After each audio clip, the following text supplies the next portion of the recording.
زیادہ دیتا ہے۔ ایک روایت میں آتا ہے کہ اگر اہل ایمان کی دلجوئی کا لحاظ نہ ہو تو کافروں کے گھروں کی سیڑھیاں سونے اور چاندی کی ہوں، لیکن یہ کہیں گے ہمیں تو مار ہی دیا ہے۔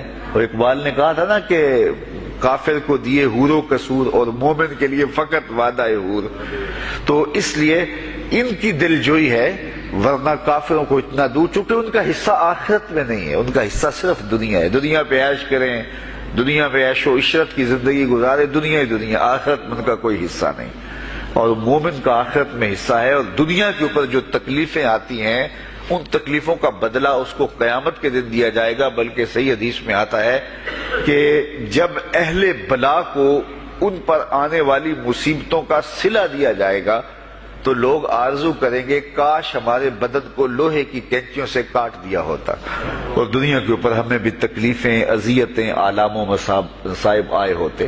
تو مومن جب اللہ کی طرف سے آنے والی کسی تکلیف کو خندہ پیشانی کے ساتھ قبول کرتا ہے اور اس پہ راضی رہتا ہے اور صبر کا دامن ہاتھ سے نہیں چھوڑتا، واویلا نہیں بچاتا، جزا فضا نہیں کرتا، تو اللہ تعالیٰ نے اس کے لیے اجر رکھا ہے۔ بلکہ رسول کریم نے ارشاد فرمایا مومن کے پاؤں میں جو کانٹا چبھے تو اللہ اس کا بھی مومن کو قیامت کے دن اجر عطا فرمائے گا۔ تو مومن کی زندگی جو ہے وہ بڑی خوبصورت زندگی ہے۔